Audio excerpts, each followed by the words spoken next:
You are listening to a Sustainable World Radio podcast. Sustainable World Radio brings you in-depth interviews, news, and commentary about positive solutions to environmental challenges. Solutions that adhere to the permaculture ethics of earth care, people care, fair share. Are you interested in learning more about permaculture projects around the globe? How to plant a food forest? Restorative design or ethnobotany? Then stay tuned for Sustainable World Radio. I'm your host and producer, Jill Cloutier.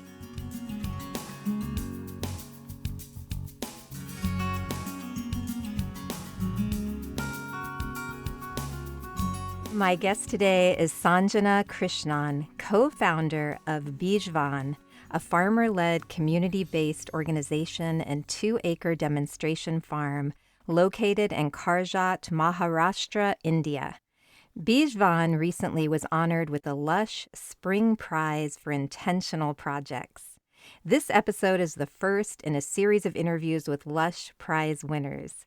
Ethical Consumer and Lush Cosmetics launched the Lush Spring Prize in 2016 to honor those who repair the Earth's damaged systems and leave the world lusher than they found it. For more information and to learn if your project is eligible, visit springprize.org. And we're going to learn all about Beejvan's land regeneration efforts in this episode. But first, I wanted to introduce you to Sanjana. Sanjana Krishnan is a political sociologist with a passion for regeneration. Her work focuses on the potential and impact of local initiatives in dealing with socio-environmental concerns for India.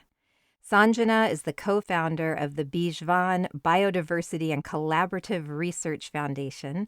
She's worked and volunteered with a range of conservation permaculture projects across India and Germany, and she is a winner of the Erasmus Scholarship, the UGC PhD Fellowship, and the German Chancellor's Fellowship.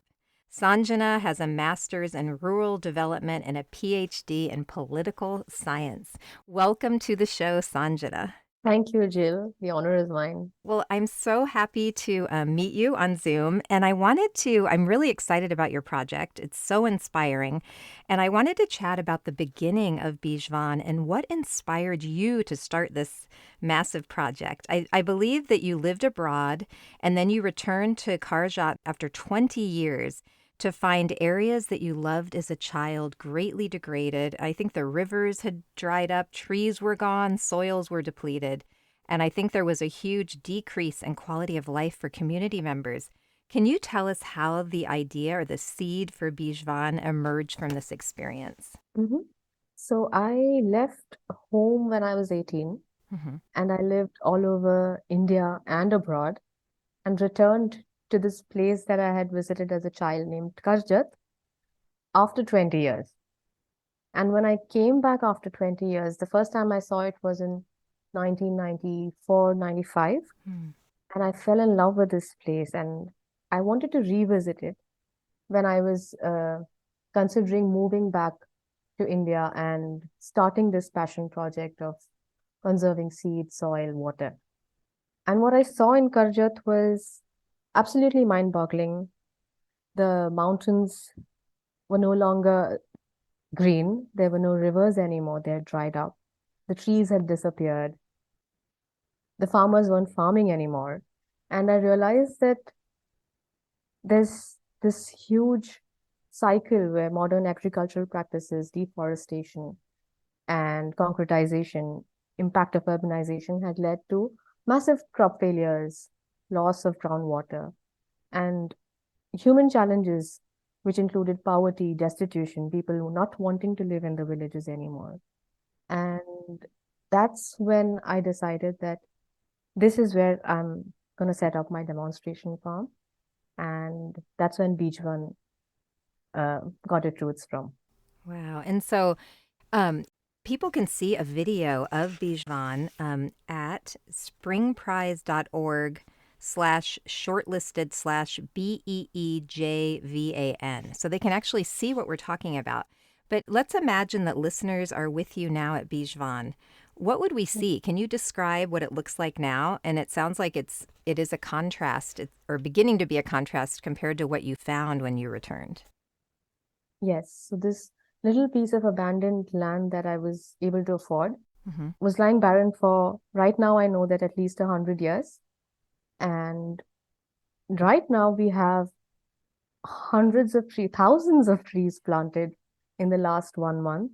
And we've been doing plantations for the last 2 years.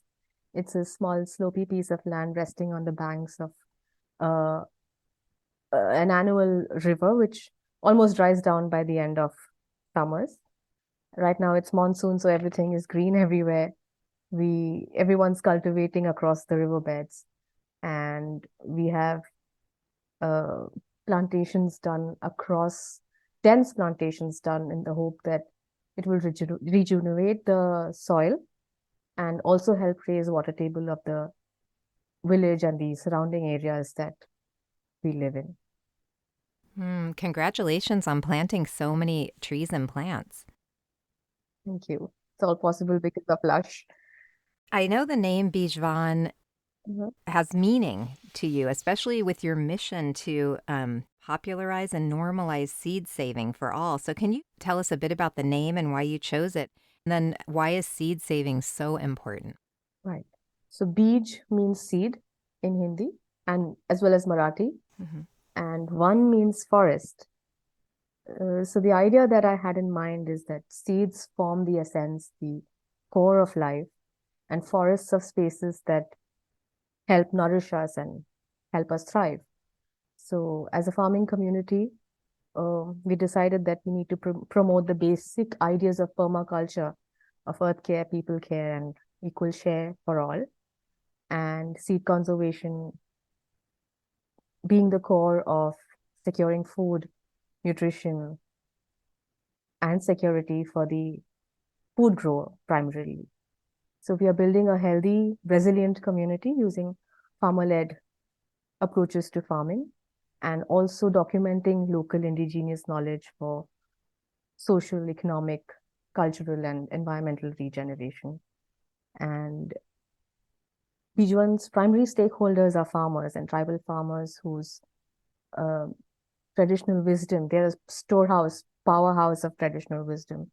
And I believe that conserving that wisdom and the various community practices that are lost slowly and steadily uh, is very, very important to revive the ecosystem, the economy, as well as the social cultural practices that we are slowly designing together with the community.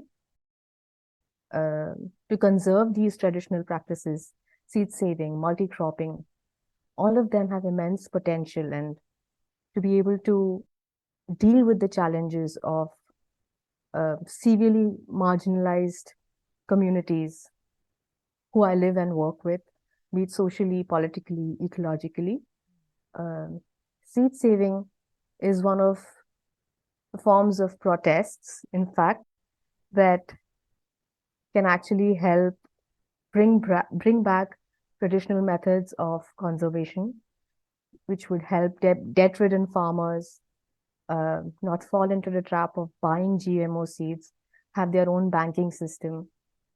Currently, farmers spend around 20 to 25,000 Indian rupees, which would translate as roughly $300 to $350 every year just for buying seed, which is a huge amount for small marginal farmers. So if we have a seed bank of our own, if I am able to provide 1 kilo of seed in exchange for the farmer giving me exactly 1 kilo of seed back the next year, I think that would be a massive success. And to have not just rice, currently they only cultivate rice, but if we have, let's say, 400 to 500 varieties of rice, wheat, maize, everything that they cultivate, including fruits, vegetables, all of that going on in the seed bank through community participation, it would really be a huge impact, have a huge impact on the way farming is viewed and on the way livelihoods can be sustained and also help because right now malnutrition is a huge challenge in the villages with kids, young girls, teenagers, and having indigenous varieties of seeds, growing healthy food will also have a huge impact on the health and lives of these children. Mm. And it sounds like traditionally farming techniques and methods in India are quite different from modern techniques. And Right. would you say that in the past, farmers could save seeds and be more self-sufficient in that way? That has been how traditionally farming was practiced, even in our village, for example, when I talk to farmers about seed saving. That's how, that they say that that's what they did, let's say in the early 1980s, up till the 1980s, when suddenly they were given free GMO seeds for over 5 to 6 years. And once they got used to the new forms of industrial farming, um, it was very hard for them to go back to traditional practices because this gave them much more produce in much lesser amounts of time. And slowly and steadily, there was a methodological elimination of traditional practices. And you did mention that many of the farmers that you're working with are like wisdom keepers. They have this knowledge. And so I would love to hear a bit Mhm. about what are some of the ways that you are beginning to regenerate and repair the land at Beejvan? The community that I live with, Hmm. they are the Thakars, who are the indigenous tribal community of the Sayadri mountain ranges. They are the local inhabitants, and traditionally, and even now, they are herbalists and healers who are completely connected to the, especially to the plants. Um, so it's almost everybody in the community who is aware of how and what a plant can be used for, in what form, its leaves, its flowers, its barks, its roots, all of it. So for me, there's immense potential to learn from them. While our central vision is the practice of seed saving, we also base our whole ideology on tree-based farming. So our regeneration process began with plantation of native varieties of trees, herbs, creepers, climbers, roots, all of that. So uh, the loss of forests, especially in our region. Our region has been known in the past to be keepers of sacred groves, and sacred groves can be as small as 2 acres, it can go up to 200 acres. But these are dense forests which primarily protect the whole ecoregion. And in the last 30, 40 years, there have been massive uh, destruction of these sacred groves.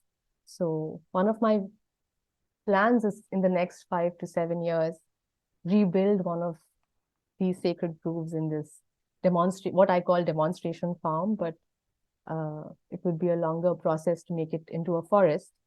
So yes, to bring back the extinct plant animal species from the belt, and slowly through community knowledge and practices, uh, address the question of regeneration. Hmm. The list of plants that you have planted was really inspiring to me. Uh-huh. Um, Mangoes, coconuts, teak, shisham. I don't know if I'm saying that right. Yeah. Rampal, papaya, banana, pomegranate, jackfruit, cashews. I mean, the list went on and on and on. And that is so wonderful that by being there and planting these trees, you are helping to restore the land back to how it was. But it sounds like with more biodiversity. Right, right. And I just actually in that post, I've just named the most common ones that people know. But the range of native varieties that we were able to access, collect from various people around the region, it's so much. And I do not know the English names, Mm-hmm. but I would definitely like to name a few of them, which are my favorites. Uh, Yes. there's kalam, there's apta, there's tendu. Tendu leaves are the ones which I used to roll bidis traditionally. So tendu is one of my favorites. There's mahua, there's sag or teak, and my favorite is again palash. We only had palash trees. Um, I'm sure you've heard flame of the forest, I have, which but how do you spell pelage? Palash. Okay. Yeah, yes. Tell us about that plant. Oh, so Palash is one of the native trees of the region, and every single part of the plant it's also a sacred tree, and every single part of the plant, from its seed to flowers to leaves, resin, root, they're all having various uses, from medicinal uses uh, to treat various problems of the liver, infections, night blindness, snake bite, etc., etc.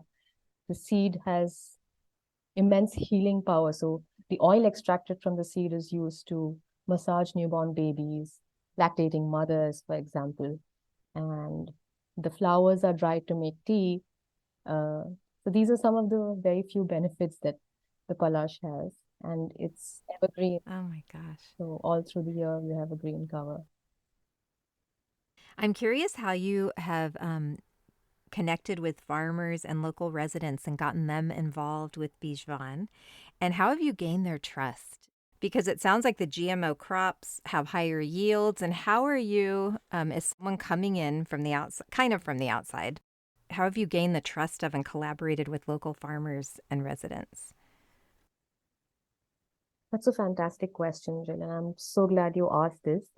The trend in Karjat specifically, because it's so close to India's biggest metropolitan city, Bombay, has been that urban dwellers come in and buy fertile land, build bungalows and swimming pools, and uh, because of which there's, in addition to, of course, this GMO crop happening, livelihood shifting from farming to other kinds of uh, professions, like uh, being daily wage laborers, and then caretakers at farms of urban dwellers. Um, we decided that once we buy land, we're going to stay on it. And we're not going to build a bungalow or swimming pool or anything of that sort, but just start by understanding monsoon, the rainfall patterns, the way native vegetables, for example, are grown. So what happened in the process of living and building a really small hut for ourselves and doing all the work with our own hand instead of outsourcing it is villagers started understanding that we are not the same kind of urban dwellers. And slowly they started coming to us. We had conversations every day. We went to their homes, we ate with them. And that's how a relationship was built. I wouldn't say we still have a complete collaboration of all the farmers in the village, and that would be a highly challenging task for us, because a lot of them are now tempted to move to cities. They no longer aspire to farm, but there is, I would say, 30 to 40% of the village which is still inclined to farming.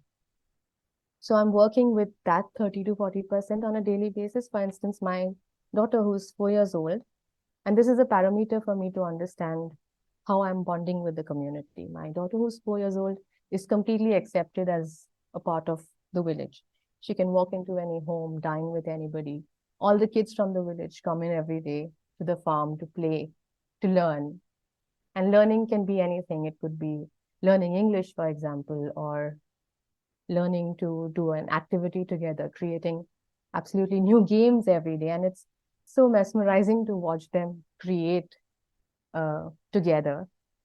And these little activities are what is slowly building trust with the community. And I know that they think that I'm totally nuts living alone in this new village with my little child. And they come to me and ask, why do you live here exactly? We all want to leave, and you don't even have a pool. You have this small house. So what exactly are you doing? And initially, I had a different approach of actually actively going to their homes and speaking to them about the importance of going back to traditional systems. But over the span of a year or so, I've realized that it's important that I show them results, and they would Mm-hmm. slowly, and which is happening already. So one farmer at a time is slowly becoming a part of Beejvan with a very, very strong heart, and uh, the bond is really strong. So that's what I aspire for. And one of the things we did this year is with three farmers who agreed, we built a bore recharge system, because by the time it's summers, despite being a heavy rainfall region, we face drought because there are no systems for water in place or groundwater recharge in place. So with two farmers, we did this project where we've installed this twin ring bore recharge method, and it's already showing results. And now people are curious, oh, there's something new happening. What is it and how can we benefit from it? The moment people get to see value or meaning for themselves in something that's happening in the village, I think that's when they connect, or that's when they want to Mm-hmm. engage. Yeah. Yes, Mhm. I agree. That sounds really inspiring because it seems like when people see things are working or a different way of doing things and there's actually results, I think that then they're Yeah. curious. Just wanted to add that when they see that you're doing something with passion, it doesn't need words. When there's joy, so much joy that you bring into the work that you're doing without imagining it as work, that energy is enough to bring people in. That's just my deep feeling. I agree. Yeah. I wanted to let listeners know that Beejvan is utilizing and working toward holistic farming methods that are not human centered, but instead nurture and create habitat for all local species. Can you tell us about this? hmm what I mean by not being human-centered is uh, something which I've learned in the last 4 years, when humans often repeat that I like to connect with nature, I want to go here, I want to be there in the mountains or the beaches. That's when I feel connected to nature. I haven't seen this kind of a narrative built in tribal communities or indigenous groups, because they do not consider themselves separate from nature.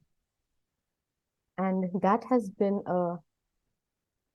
left a huge impression on my mind and changed my understanding of what human being means on planet Earth. So when I am working as a part of a community member or in a group, this holistic approach to farming, or to understand that what it means to create a habitat, uh, is a very cyclical approach where it's not revolving around human needs alone, but around the needs of every creepy and crawly that lives along with me on my land. And therefore, bringing all of them together, giving respect and space to nurture each other, is what my approach to regeneration and Beejwan as an organization is. And have you seen the land responding to this as well, or animals that live around Beejvan? Yes, yes, absolutely.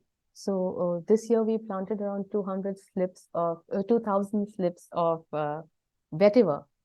Uh, so vetiver slips mainly help hugely to prevent soil erosion, and your roots go deep down into the soil, hold so much more water. And with that, what I've seen as compared to last year is that we've been able to hold a lot of soil back during these heavy monsoon times. We've been able to maintain a much greener cover this year as compared to how the land was last year. And I'm not so good at naming birds, but this monsoon I've seen over 40 to 50 new birds coming onto the land. And that's new for me. Last year I didn't see them, but yes, I am very, very hopeful, and I trust it's changing for the better. That's so great. What a wonderful feeling Mm-hmm. to see the new residents. Yes, absolutely. And not just birds, also insects. Uh, I have seen dragonflies, but this year I've seen dragonflies or insects that look like dragonflies of various colors. One is blue, red, pink. So it's also a process for me to learn, okay, what are these? And then with my daughter, we try to click pictures. We ask the locals what it's called, what the local names of these insects are, and then try to Google and find out what what are they called in English and stuff like that. So great. A Yeah. good outdoor school. Mm-hmm. Yeah. Are there any other land regeneration or restoration methods or techniques that you'd like to share with us? In addition to what I'm calling tree-based farming, which is something I learned through my experiences with permaculture teachers and reading, we're also introducing animals very actively in the next few months. We've not yet done it yet, but animals like chickens, ducks, goats, for example, are going to be arriving soon. We also been using uh, CCT structures, trenches, bunds, swales for recharging groundwater. And yeah, these are the few techniques that we have employed at the farm right now. That's great. And you mentioned this already, but I just wanted to see if there's anything else you want to say about it. So we know that the water cycle is of the utmost importance to land regeneration. And how are you and the farmers working with water on the landscape? So you mentioned building the structures like earthworks and then the bore recharge, I believe. Is there anything else you'd want to say about how you are treating and inviting water on the land or asking it to leave? So we're using the simple method of stop and seep by creating these multiple bunds all around the farm, and it's just plantations. So I before the monsoons, I actually tried speaking to a lot of farmers to create these bunds across watershed catchment areas in the villages, in the whole village. But there was not much enthusiasm because of the labor intensive process that it is. But we have managed to do it on 2 acres and a little bit around us. So yeah, right now it's just me trying to prove a point that water is precious and we need to save it, conserve it. But I'm again hopeful. It must be really exciting to see, to be able to do this work and then actually see beneficial results. Absolutely, it brings so much joy, and because I'm having fun doing it, it's even more I'm even more enthusiastic about what I'm going to witness in the next few years. Yeah. Ethnobotany is a large part of Beejvan, and I'm wondering if you want to mention anything about that to our listeners. Yes. So ethnobotany as a methodology or as a scientific method is very, very important for us because one, the community is a community of herbalists and healers. So ethnobotany, of course, gives us a lot of information about the use of plants and especially by indigenous people. So therefore, uh, combining botany and anthropology, sociology is is very, very crucial because then we are able to also document indigenous practices, uh, understand the medicinal properties of certain plants, their uses, why certain species are beneficial to the region, why they're important to uh, as local flora. So uh, therefore, I've mentioned this again in various places where I've written about Beejvan's work, that the ethnobotanical use of various species and documenting this is an extremely important part of our work. Your vision for Beejvan, I just wanted to let listeners know that it's so wonderful and pretty big. And I know that you're trying to build the first community nursery by 2024 Yes. and seed bank of native species by 2025. And so it's just really exciting to learn about all these new things that you have planned for Beejvan. And I'm curious, how can listeners help grow and support your project? Oh, wow. I always think of how to respond to this question, of how can somebody come in and support.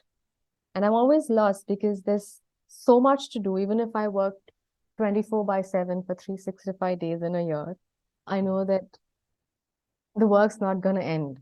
And every time I sleep with this guilt that, oh my God, when I sleep these number of hours, I'm not going to be working. But any kind of support is great, from being mentors, guides, funders, researchers who want to come in and share knowledge, take workshops, do trainings with farmers, uh, form any kind of collaborations with us, because at least I feel that there's always a lack of the number of people, of having people at the farm or in a space like this, and bringing together various kinds of knowledges and practices in the right way, so that tribal farmers can also, in addition to having traditional wisdom and resources, to also be able to modernize and have some kind of a space to market their knowledge, because Mm-hmm. money is important, and it's great to have money as a resource, especially because we're not using that money to buy flashy cars or houses, but sometimes I think I can't get enough money, and getting that kind of funding to just get more land, put all of it into conservation, every single dime cent, and that's how people can support us. That's just so much to do, and I would be happy to talk to listeners if they want to get in touch with me via our Instagram page or write to me on my email. I would love to get in touch with whoever would like to contribute or come meet us, see us. How can listeners contact you?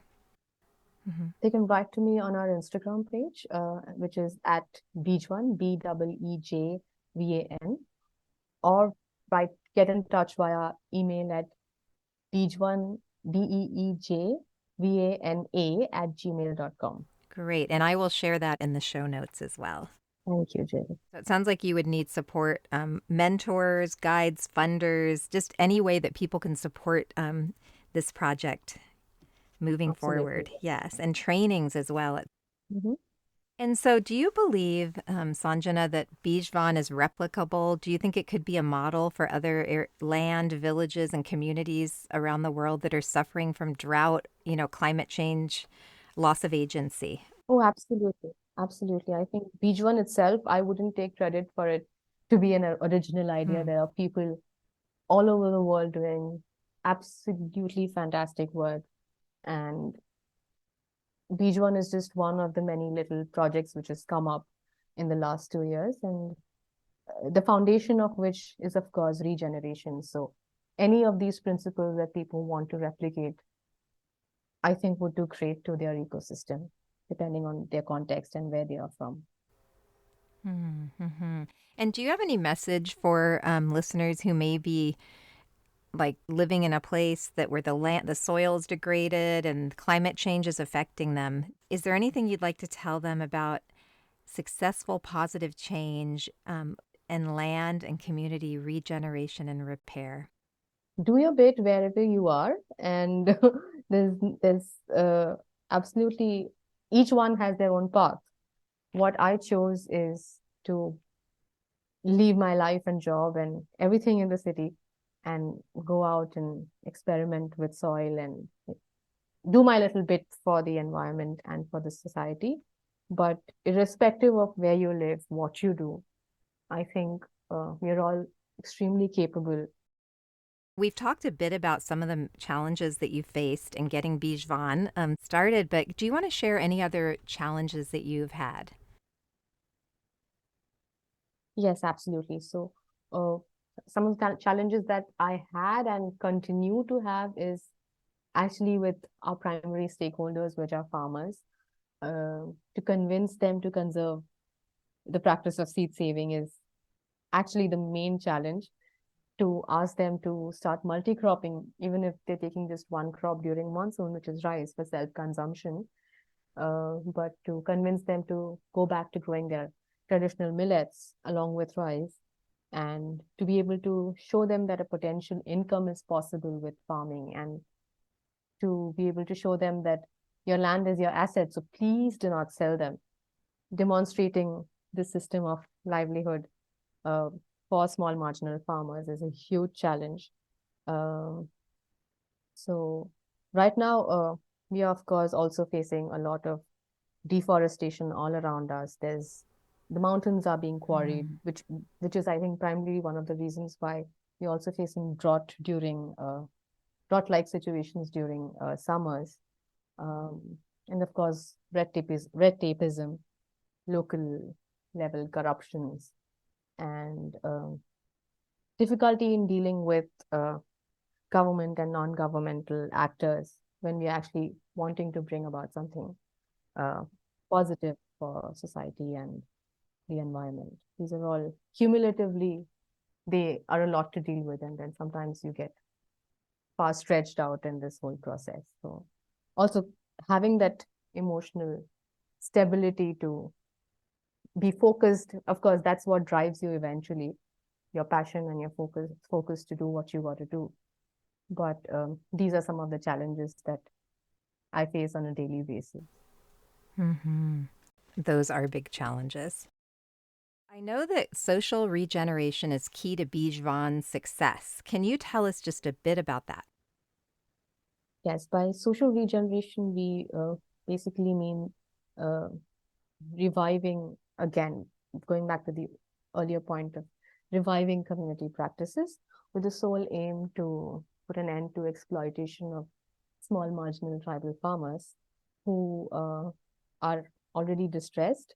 And seed saving is one of the crucial methods to do this social regeneration program. So the conservation of these native crops will, of course, ensure there's genetic diversity, there's um, a variety of seeds and food systems that the farmers can consume. And through these seed banks, I envision that we will be uh, re-establishing some of these regenerative practices, and together with the community, there'll be much more awareness on how their lands can be used sustainably for not just food, but also for generating different kinds of livelihoods, which will bring in income, which is somehow in present day, it is somehow one of the crucial factors uh, which farmers ask me, okay, if I grow this, how much money is it going to bring me? Can I feed my kids? Can I get them married? Can we build decent homes? So one of the visions is to also have these promising farmer cooperatives, which uh, not only will uh, grow and sell healthy food, but also bring steady source of income, and therefore have this holistic social regeneration program in place. So it's almost like a ripple effect from the farm and it's rippling out, affecting the community Right, right, on different levels than just the land. right, right.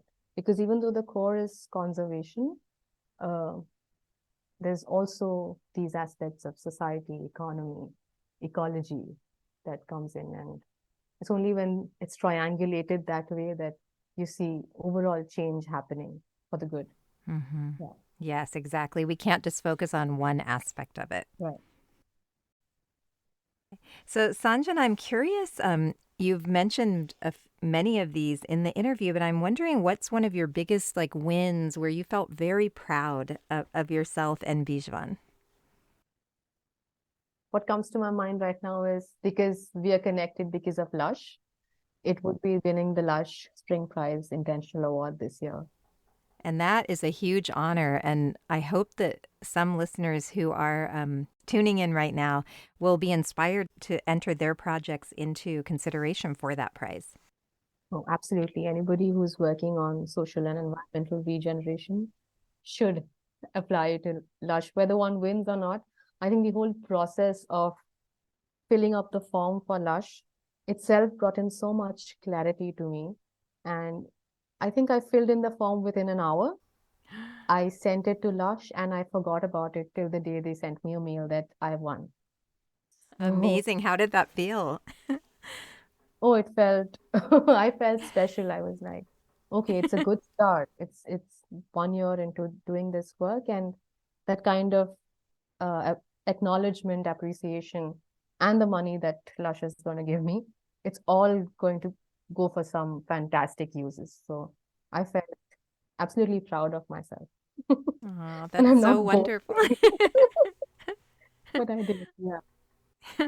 Oh, that's so great. Well, we're getting close to the end of our interview, and I'm just curious if there's anything that I didn't ask about Beejvan and your work that you would like to share with listeners today. Yes, there's one last point that I would like to share is that till till till the beginning of July, we were working as an informal collective and trying to build work around that. But because of the Lush Award and um, our long, uh, very, very long discussion between me and my co-founder and other stakeholders, we've finally been able to register our work as in the form of a non-profit organization, and we've called it Beejvan Biodiversity and Collaborative Research Foundation. And we're very, very happy that we've begun the process of institution building, and we'd love to invite conservationist researchers to come and be part of our work. Congratulations. Thank you, Jill. Thank you again. Again, you can learn more about Beejvan and Sanjana's amazing work at thespringprize.org/shortlisted/BEEJVAN, and also find her and Beejvan at their Instagram account at BEEJVAN, Beejvan. And if you're interested in applying for the Spring Prize, you can find that at springprize.org. I really appreciate your time today, and thank you so much for joining us and educating us about Beejvan and sharing your wonderful work. Thank you, Jill. Thank you for your time, and thank you for inviting me to your podcast, which I have actually been aware of for some time and listened to all of them, especially the most recent episode with Rosemary Morrow. I think it was fantastic. I loved listening to her, and it's a privilege being here. Yeah. It's a privilege to have you. Thank you so much. Thank you, Jill. You've been listening to a Sustainable World Radio podcast. You can find us online at sustainableworldradio.com and also on iTunes. For more information about permaculture and ecology, visit the Sustainable World Media YouTube channel, where you'll find videos about permaculture, aquaponics, organic gardening, rainwater harvesting, and much, much more. Sustainable World Radio is a listener-supported program. If you like what we do, please consider making a donation to the show. I'm your host and producer, Jill Cloutier, and thank you so much for listening.